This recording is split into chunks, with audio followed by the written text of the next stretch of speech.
Assalamualaikum warahmatullahi wabarakatuh. Saya katakan pada pertemuan yang lalu, loyalitas, kepedulian, loyalnya hubungan suami istri, loyalnya hubungan antara sahabat sama sahabat, kolega sama kolega bisnisnya, hubungan antara atasan sama bawahan, pemimpin sama bawahannya, siapa saja, tetangga dengan tetangga, semuanya loyalitas akan muncul bila ada royalitas. Kapan kita royal, suka memberi pada orang, itulah nama dalam agama kita sedekah, maka loyalitas akan muncul. Tidak akan pernah ada loyalitas kalau tidak ada royalitas. Persahabatan tidak akan pernah langgeng dengan pelit. Rumah tangga tidak langgeng dengan pelit. Ya, atasan sama bawahan tidak saling menghormati dengan pelit, tidak akan mungkin. Bahkan dalam Islam, pelit atau bahasa agama kita bakhil dianggap bagian dari dosa besar. Sementara ya, kemuliaan, kemurahan hati, kedermawanan adalah bagian daripada ibadah yang sangat besar pahalanya.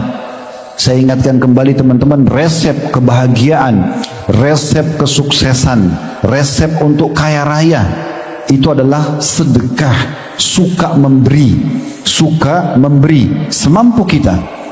Kalau kita hanya bisa berbagi sepotong roti yang sedang kita beli dengan orang di sebelah kita, maka itu sudah dianggap sedekah yang luar biasa. Kalau kita bisa memberi yang lebih besar daripada itu, berbagi sekian banyak roti kepada orang-orang yang butuh, tetangga, kerabat, maka itu sangat baik. Lebih luas lagi kalau orang bisa memiliki yayasan sosial, kemudian lebih banyak orang yang dibantu, maka itu juga sangat luar biasa.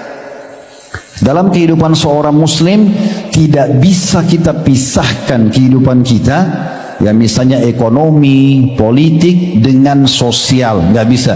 Kapan sosial itu berjalan berbarengan dengan politik, dengan ekonomi, maka pastikan politik dan ekonomi itu akan stabil. Tapi kapan tidak diikuti dengan sosial, maka pastikan semuanya akan kacau. Karena sosial ini justru yang mendatangkan keberkahan dari setiap kegiatan kita. Saya ingatkan kembali bagi teman-teman yang pegang buku, kita kembali mengulangi sejenak ya. Di halaman 6-nya, di antara pendapat para salaf tentang sedekah. Ingat, dari Umar radhiyallahu anhu, beliau berkata, sesungguhnya amal itu saling berbangga-bangga diri. Lalu sedekah berkata, pada sholat, pada haji, pada jihad, saya adalah yang paling baik di antara kalian. Abdul Aziz bin Umair rahimahullah berkata, solat itu akan menyampaikan dirimu setengah perjalanan. Puasa menyampaikan dirimu kepada pintu sang raja Allah subhanahu wa ta'ala. Dan ketahuilah, sedekah itu menyampaikan dirimu ke hadapan raja tersebut. Jadi saking mulianya sedekah sampai dia berada di depan. Ibnu Abil Ja'ad rahimahullah berkata, sungguhnya sedekah itu walaupun kecil, tapi kita keluarkan ikhlas karena Allah, benar-benar bisa menghilangkan 70 pintu keburukan. 70 permasalahan bisa selesai dengan sedekah. Di akhir buku ini cukup banyak kisah-kisah orang yang sembuh dari penyakitnya, orang yang keluar dari permasalahannya, gundah dan gelisahnya dengan sedekah. Kemudian Yahya bin Mu'adz rahimahullah berkata, tidaklah saya mengetahui suatu biji kecil yang bisa mengimbangi gunung dunia kecuali sedekah. Maksudnya dari sisi balasan, baik balasan kita sedekah sedikit, Allah balas dengan melimpah harta, atau nanti akan kita dapatkan pahala yang sangat besar dari sedekah yang sederhana yang kita keluarkan di dunia. Ini cuma mengulangi saja ya. Kita akan masuk ke bahasan lanjutan kita, tapi saya mengingatkan kembali apa yang kita pelajari pada bulan lalu. Asy-Sya'bi rahimahullah berkata, ini penting dalam kaidah bersedekah ya. Kita harus tanamkan diri kita teman-teman, kalau kita bersedekah itu butuh terhadap sedekah itu, lebih membutuhkan pahalanya daripada orang yang menerima sedekah kita.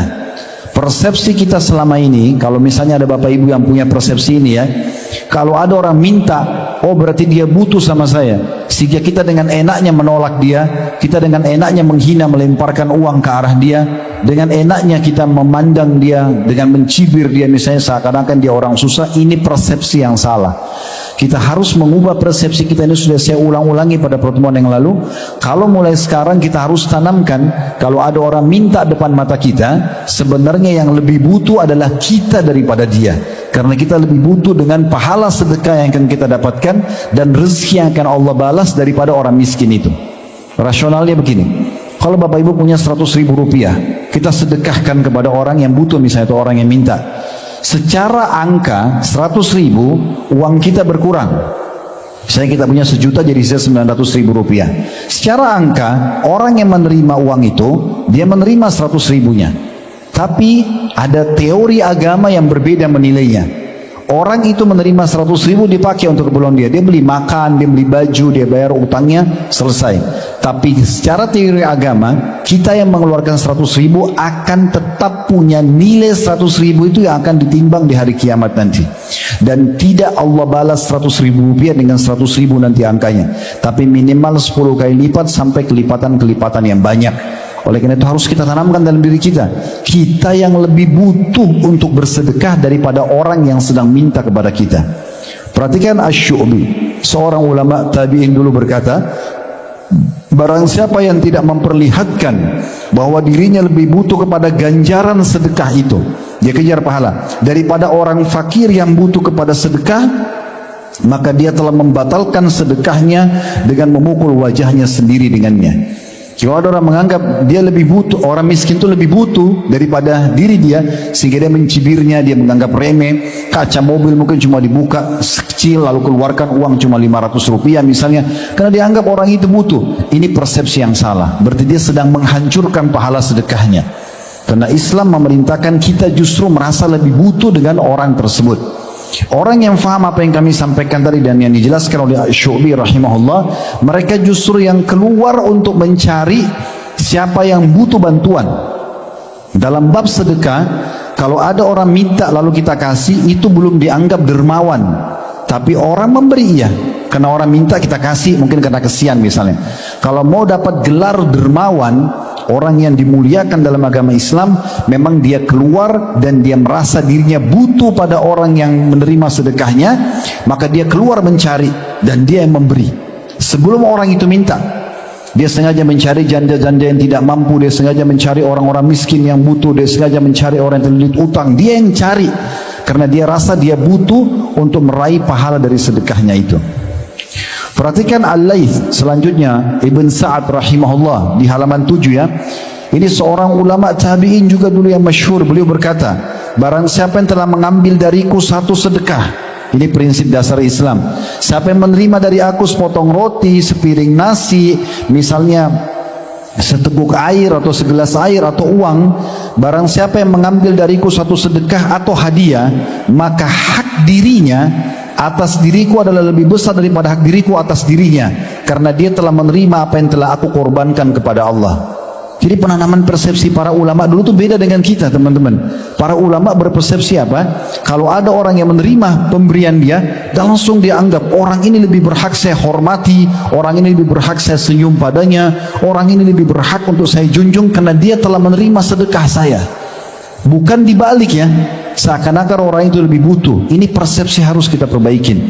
Kenapa banyak orang tidak mau bersedekah? Karena dia berpikir orang yang minta itu butuh. Terbalik, yang butuh kita butuh nilainya di bawah ketimbangan amal. Tanpa kita sedekah melalui orang itu, tidak akan dicatat di buku amal kita. Al-Fudail bin Iyad rahimahullah, seorang ulama tabi'in yang masyhur juga, pernah berkata kepada orang-orang yang menerima sedekahnya, pada saat dia kasih, orang-orang itu terima, dia gembira sekali. Dia mengatakan, mereka, ditunjuk orang-orang yang terima sedekahnya itu, membawa perbekalan-perbekalan kita menuju akhirat tanpa upah sedikit pun, hingga mereka meletakkannya di atas timbangan di hadapan Allah subhanahu wa ta'ala. Jadi orang-orang miskin, orang yang kita bantu itu, melalui mereka lah apa yang sedang kita sedekahkan, sepotong roti kah, sepiring nasi kah, segelas air kah, apalah jus, uang, baju, kendaraan, tanah diwakafin, apa saja, itu sedang mereka, melalui mereka lah dibawa ketimbangan amal kita. Tanpa orang-orang ini tidak akan dibawa ketimbangan amal. Jadi begitu persepsi yang harus kita tanamkan dalam diri kita. Kemudian juga sudah kita baca dua statement yang terakhir ya. Yang kemarin yaitu perkataan Ali bin Abi Thalib. Ini siapa yang Allah bukain pintu rezeki. Jadi teman-teman Masya Allah sudah punya pekerjaan, ada gaji tetap bulanan, ada pendapatan, mungkin ada juga yang buka usaha misalnya. Maka perhatikan, Ali bin Abi Thalib radhiyallahu memberikan kepada kita sebuah kaidah penting di saat Allah sudah bukakan pintu rezeki, agar rezeki itu terus saja bertambah dan penuh dengan berkah.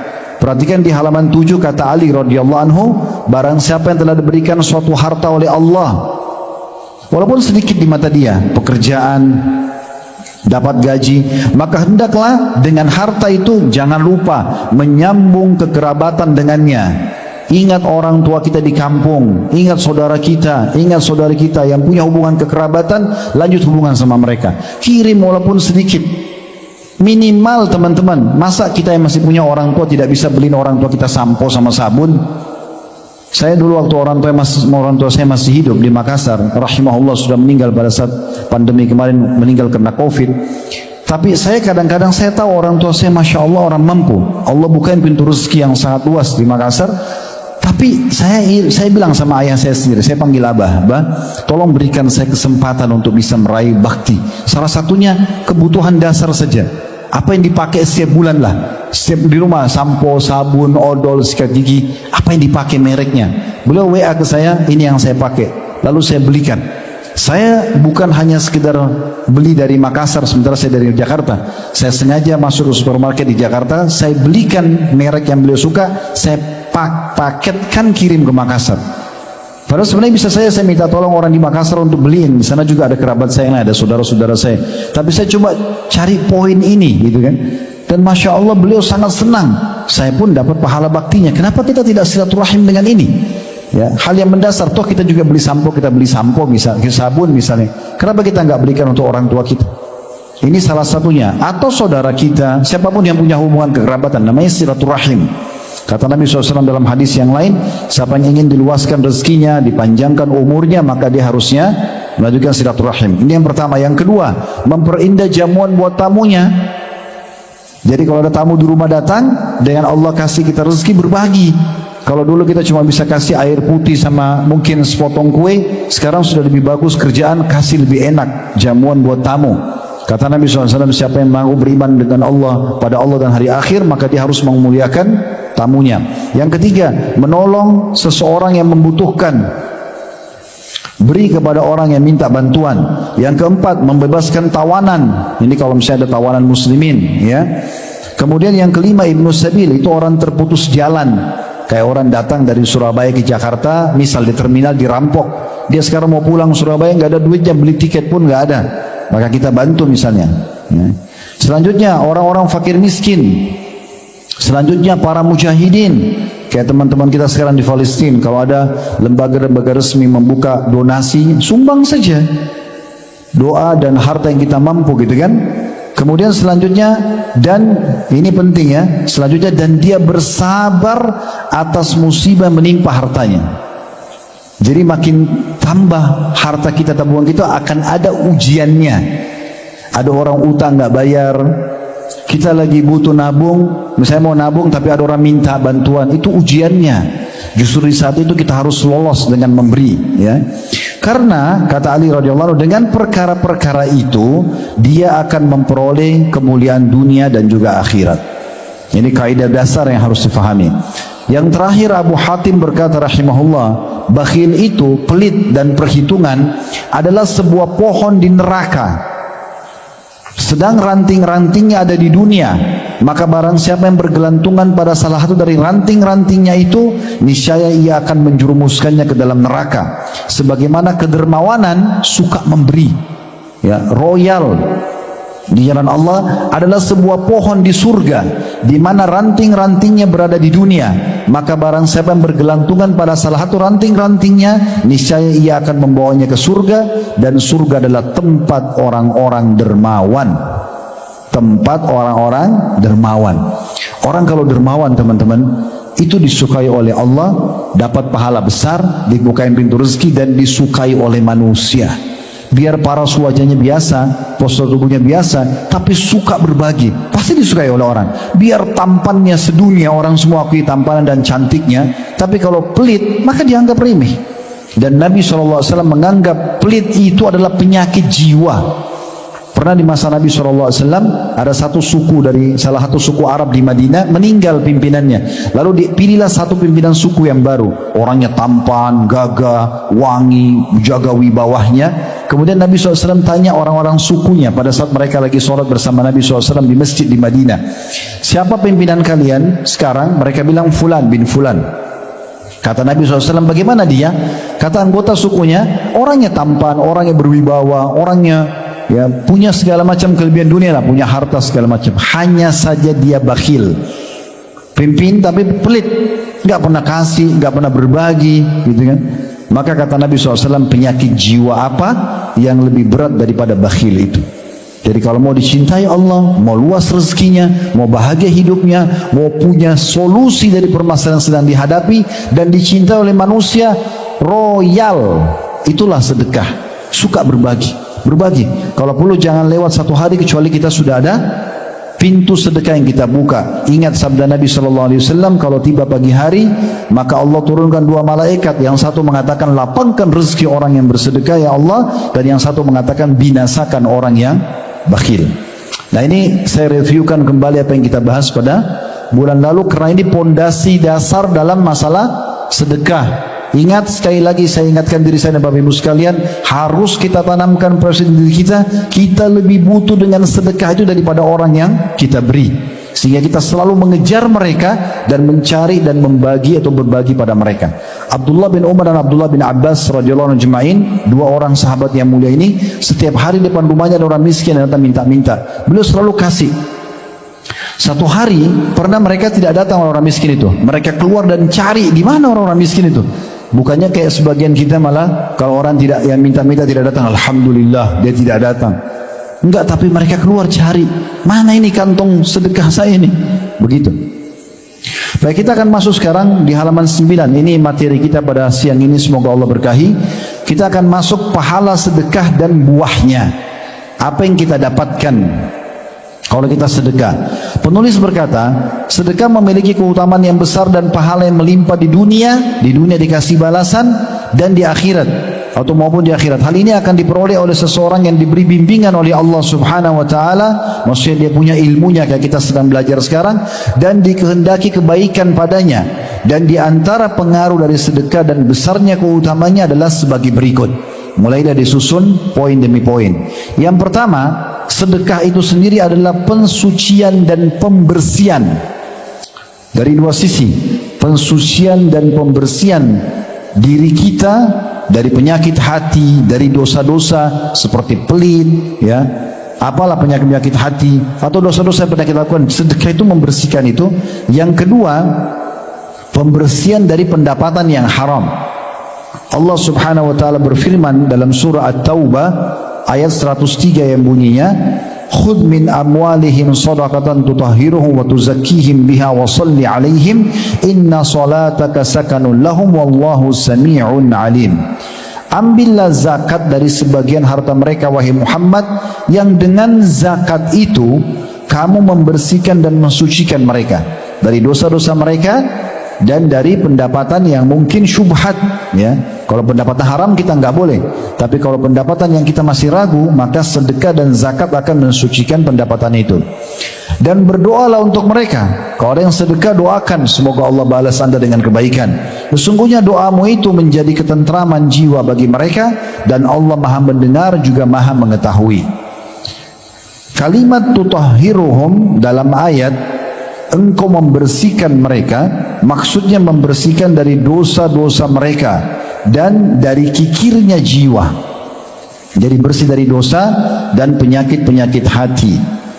Sementara makna potongan ayat wa tuzakkihim, maksudnya mensucikan mereka, menunjukkan kepada suatu bentuk penghiasan diri dengan hal-hal yang mulia dan baik. Karena sedekah adalah pembersih, pensuci, penggugur kesalahan dan pengangkat derajat. Maksudnya orang yang biasa sedekah, teman-teman, semampu dia, ya. Anda cuma mampu, tadi saya bilang, beli sepotong roti lalu antum bagi dua, memberikan kepada orang lain, ini sudah termasuk kemuliaan.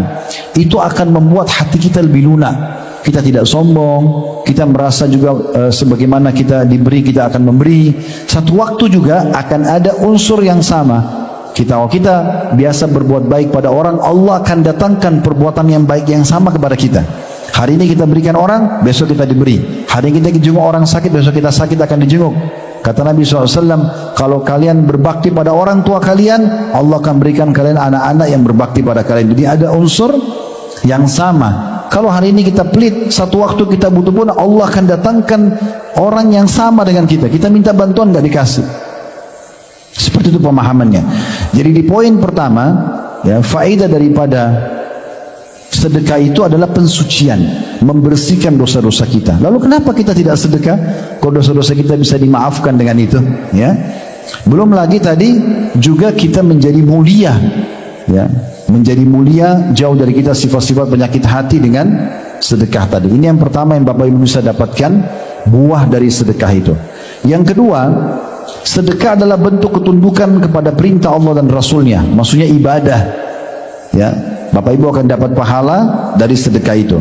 Sesuai dengan firman Allah Subhanahu wa taala dalam surah Al-Anfal ayat 24, "Ya ayyuhalladzina amanu istajibu lillahi wa lirrasuli idza da'akum lima yuhyikum wa'lamu anna Allah yahulu bainal mar'i wa qalbihi wa annahu ilaihi tuhsyarun." Artinya, hai orang-orang yang beriman, penuhilah seruan Allah dan seruan Rasul. Apa yang Allah perintahkan, apa yang Rasulullah Muhammad sallallahu alaihi wasallam perintahkan, kerjakan. Apabila Rasul menyuruhmu kepada sesuatu yang memberi kehidupan kepadamu, ketahuilah bahwa Allah membatasi antara manusia dan hatinya, dan kepadanya lah kamu akan dikumpulkan. Saya ingatkan kembali pada bulan lalu, dan saya selalu ingatkan supaya Bapak Ibu ulang-ulangi surah Al-Baqarah, surah nomor 2 ayat 161 sampai 174. Tolong diulang-ulangi, bukan sekali. Baca ayatnya sama baca terjemahannya. 161 Al-Baqarah sampai 174. Semuanya belasan ayat ini bicara tentang sedekah. Supaya kita tahu ini bagian daripada perintah agama. Tidak ada dalam kehidupan dan kamus hidup seorang muslim pelit, nggak ada. Beri, kau akan dikasih. Saya sudah sampaikan, prinsip dasar umat Islam sama kapitalis berbeda antara langit dan bumi. Islam mengatakan pangkal kaya, pangkal kebahagiaan, pangkal kesuksesan, beri, sedekah, keluarkan. Kapitalis mengatakan pangkal kaya, sukses, nabung. Ketemu nggak kira-kira? Hah? Ketemu nggak? Islam suruh keluarin, kapitalis suruh simpan. Ketemu nggak? Nggak bakalan, ya, karena mereka akan selalu pelit, selalu simpan. Kalau ada orang muslim yang berprinsip seperti orang kapitalis, maka kita akan temukan akan seperti itu kehidupannya, seperti mereka. Mereka akan pelit dan tidak akan berkembang, ya, harta mereka. Kita temukan walaupun orang non muslim, kalau mereka royal, pasti Allah bukain pintu rezeki. Mau orang muslim atau orang non muslim. Saya temukan rata-rata orang yang Allah bukain pintu rezeki, kita temukan muslim atau non muslim karena mereka punya kantong sedekah atau kantong sosial yang besar sekali. Mereka selalu memberi. Ada satu pengusaha muslim, saya kenal baik beliau, dan perusahaannya dikenal di Indonesia, Masya Allah, secara nasional bahkan sudah internasional. Beliau mu'alaf masuk Islam dan menceritakan kepada saya. Dia bilang, direktur dirut di perusahaan itu sering digilir antara dia sama dua orang temannya non muslim. Dia bilang pada saat dia jadi dirut, dia bilang sama teman-teman non muslim, kalau saya jadi dirut saya punya satu program, ya, karena dalam agama saya Islam ada bab sedekah, ada bab zakat. Sedekah dikeluarin harian, zakat dikeluarin setahun sekali dari penghasilan 2,5%. Kata teman-temannya, silahkan jalankan aja. Uniknya pada saat dia mulai terapkan itu, omset perusahaan berlipat-lipat ganda. Yang non muslim ini kaget, bagaimana bisa pada saat kami jadi dirut tidak seperti kamu, kenapa kamu bisa? Padahal produk yang dijual sama, sistemnya sama, jumlah pegawai sama, pangsa pasarnya sama, kenapa bisa meningkat? Ditelusuri tidak ada sesuatu yang baru. Ternyata Ya, rahasianya di sedekah yang dia keluarkan. Sampai dia bilang sama saya, setelah saya jalankan program ini berjalan setahun, maka teman-teman saya non muslim selalu bilang, jangan kamu lupa sedekahkan ya, jangan kamu lupa zakatnya perusahaan ya. Jadi mereka sendiri merasakan manfaatnya. Jadi sedekah itu luar biasa. Ya. Jadi ingat ya, Bapak Ibu tolong ingat, selalu ulang-ulangi Al-Baqarah 161 sampai 174. Ini sudah kita bacakan lengkap pada pertemuan kita yang lalu ya. Kemudian yang kedua, firman Allah Subhanahu wa taala tentang perintah agar kita patuh terhadap perintah Allah dan Rasulnya dalam surah Asy-Syura ayat 47 yang bunyinya, istajibu li rabbikum min qabli an ya'tiya yaumun la maradda lahu min Allah ma lakum min malja'in yawma idzin wa ma lakum min nakir. Patuhilah seruan Tuhanmu sebelum datang dari Allah suatu hari yang tidak dapat ditolak kedatangannya. Kamu tidak memperoleh tempat berlindung pada hari itu, maksudnya hari kiamat, dan tidak pula dapat mengingkari dosa-dosamu. Siapa yang buat dosa di dunia dia bisa tutupin, di akhirat akan dibongkar oleh Allah Subhanahu wa taala. Tapi saksi bahasan kita potongan awal ayat, patuhilah seruan Tuhan sebelum datang dari Allah suatu hari yang tidak dapat ditolak kedatangannya. Maksudnya mumpung kamu masih hidup, kerjakan semua perintah, tinggalkan semua larangan, termasuk di sini dalam bab sedekah. Kemudian kata penulis, maka di antara sifat orang-orang yang beriman dan bertakwa adalah segera dalam memenuhi perintah Allah Azza wa Jal. Sedang sedekah adalah di antara perkara yang diperintahkan oleh Allah, dituntun dan dianjurkan olehnya. N-nya besar kata ganti Allah. Allah Subhanahu wa taala berfirman dalam surah Ibrahim ayat 31, "Qul li ibadiyalladzina amanu yuqimus salata wa yunfiqu mimma razaqnahum sirran wa alaniyatan min qabli an ya'tiya yaumun la bai'un fihi wala khilal." Katakan hai Muhammad kepada hamba-hambaku. Nabi Muhammad SAW sudah meninggal sekarang. Para ulama, para dai melanjutkan perintah beliau yang beliau terima dari Allah. Sekarang Bapak Ibu dengar dari kami nih. Katakan kepada hamba-hambaku yang telah beriman, insya Allah kita termasuk dalam orang-orang beriman, hendaklah mereka mendirikan sholat, selalu jaga sholat. Sholat itu manfaatnya sangat besar. Selain rukun Islam yang kedua, dia bisa menahan kita dari perbuatan-perbuatan buruk ya. Kemudian menafkahkan, nah ini bab sedekahnya. Setelah sholat selalu sedekah. Sebagian rezeki yang kami berikan kepada mereka secara sembunyi atau terang-terangan. Ada orang yang WA kita pribadi lalu kita kirimkan, atau ada kotak amal lalu kita sedekahkan, tidak ada yang tahu misalnya.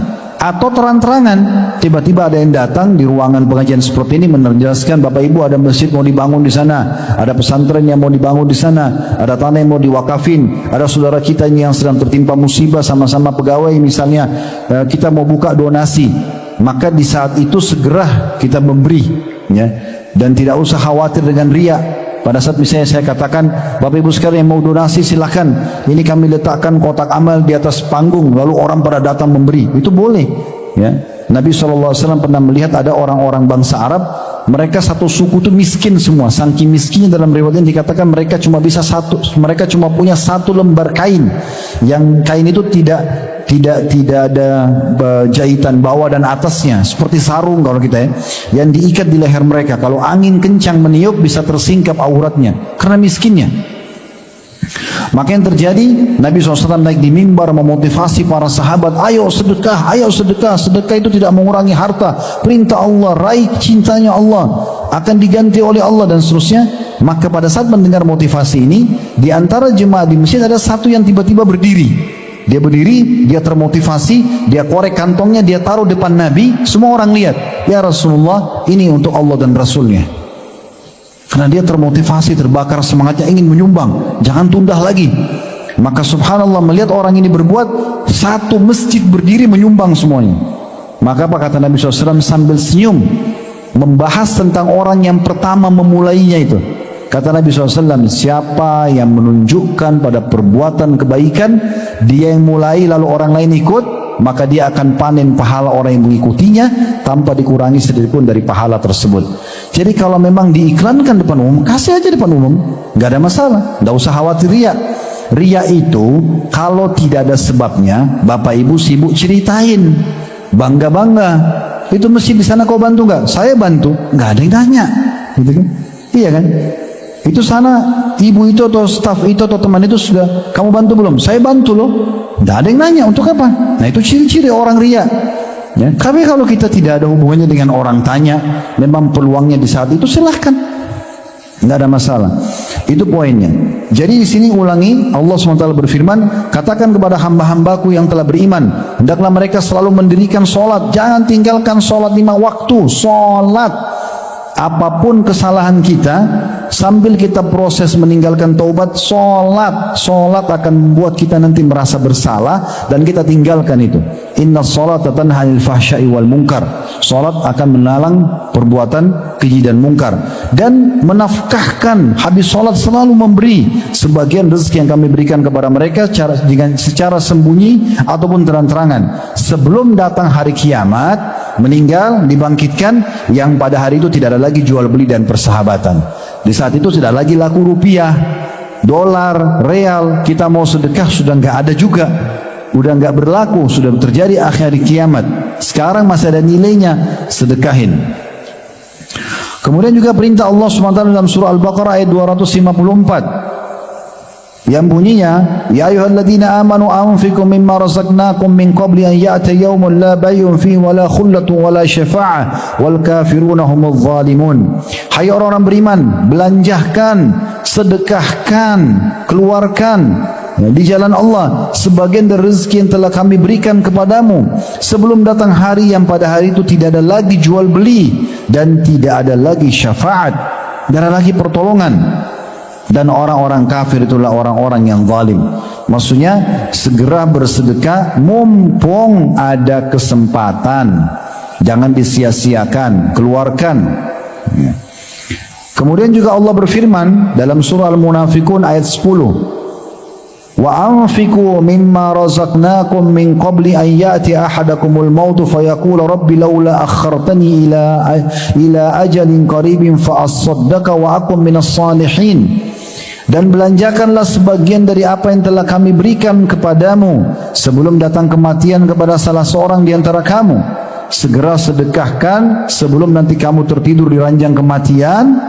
Kemudian baru berkata pada malaikat maut, ya Robku, wahai penciptaku. Waktu dia sudah lihat malaikat maut, dia bilang, mengapa engkau tidak menangguhkan kematianku sampai waktu yang dekat, sesaat aja. Tolong ya Allah, mundurkan matiku ini 15 menit aja. Untuk apa? Untuk makan lagi makanan favoritnya, untuk kumpul sama teman-temannya? Enggak. Agar, atau yang menyebabkan aku dapat bersedekah. Ini Allah buka kepada kita bocorannya. Orang kalau mau mati, pada saat dia lihat malaikat maut, dia nyesel kenapa di rekeningnya nggak disedekahin tuh. Dia nyesel tuh. Di sini dia katakan, ya Allah, wahai Rabbku, kenapa engkau tidak menangguhkan kematianku untuk beberapa saat saja ke depan? Untuk apa? Agar, atau yang menyebabkan aku dapat bersedekah dan aku termasuk orang-orang yang saleh. Jadi karena sedekah pahalanya sangat besar, sampai-sampai pada tingkat seseorang itu berharap pada saat mau meninggal dia sedekah yang dia kejar. Karena pahala yang paling besar sedekah, dan juga yang paling banyak memaafkan kesalahan-kesalahan kita. Ini perlu digarisbawahi teman-teman sekalian. Jadi manfaatnya sangat besar ya sebelum datang penyesalan. Baik, kita masuk poin yang ketiga, sedekah dan buahnya, manifestasi yang bisa Bapak Ibu dapatkan. Seorang mukmin berada dalam naungan sedekahnya pada hari kiamat. Yang paling cepat menolong orang di hari kiamat nanti di mahsyar itu adalah sedekah. Kata penulis, itu pada hari yang pasti akan disaksikan oleh seluruh makhluk ya. Tidak ada di antara kita yang tidak akan bangkit nanti hari kiamat. Kita selalu meyakini rukun iman kita yang kelima, iman kepada hari kiamat. Satu paket, prosesi kematian, alam barzah di kuburan, hari kebangkitan timbangan amal, dan surga atau neraka. Di mana seorang anak akan beruban. Kalau Bapak Ibu mau tahu ayatnya, bisa lihat surah Al-Hajj, surah nomor 22 ayat-ayat pertamanya. Allah gambarkan pada hari kiamat nanti di mahsyar, karena dahsyatnya orang melihat neraka, orang takut semua lihat dosanya akan dihukum oleh Allah SWT. Pada hari itu anak kecil bisa beruban. Matahari akan mendekat ke kepala manusia, keringat yang banyak keluar hingga menenggelamkan manusia. Sebagaimana dari hadis Abu Hurairah radhiyallahu anhu yang menggambarkan tentang dahsyatnya keadaan mahsyar nanti, Rasulullah SAW bersabda, ya'raqun nasu yawmal qiyamati hatta yadhhaba 'araquhum fil ardi 70 dhira'an wa yuljimuhum hatta yabluga adhanahum. Pada hari kiamat nanti manusia akan berkeringat hingga mengalir sejauh 70 hasta dan akan menenggelamkan mereka hingga mencapai telinga mereka. Ada di situ angka 1 setelahnya, dilihat footnote di bawah nomor 1 HR hadis riwayat, diringkas HR Al-Bukhari. Berarti hadis ini hadis yang sahih. Jadi perlu kita garis bawahi teman-teman, di mahsyar nanti itu orang akan tenggelam dengan keringatnya sendiri, tergantung kadar dosanya. Dalam sebuah hadis yang lain kata Nabi SAW, ada manusia tenggelam sampai mata kakinya, ada yang sampai lututnya, ada yang sampai perutnya, ada yang sampai dadanya, ada yang tenggelam Nabi SAW kasih isyarat sampai ke hidungnya atau mulutnya, tergantung kadar dosa. Dengan keringat dia sendiri, kena panasnya matahari pada saat itu, keringat dia tidak mengganggu orang yang di sebelah, dia seperti berada di satu kolam yang dia tenggelam dengan keringatnya sendiri, dia tidak bisa lepas. Yang lolos nanti orang yang tidak ada dosanya, bahkan mereka dapat naungan Allah SWT pada hari kiamat. Dan salah satu yang bisa membawa orang selamat di mahsyar adalah sedekahnya. Perhatikan perkataan Ibnu Hajar rahimahullah di halaman 13 ya, berkata dalam menanggapi hadis tersebut tentang masalah orang akan tenggelam dengan keringatnya di mahsyar, barang siapa yang memperhatikan kondisi tersebut, niscaya ia akan mengetahui betapa besarnya kegoncangan pada hari itu, di mana neraka mengelilingi tanah padang mahsyar dan matahari didekatkan sekitar 1 mil jaraknya dari kepala manusia. Maka bagaimanakah kondisi panasnya bumi saat itu?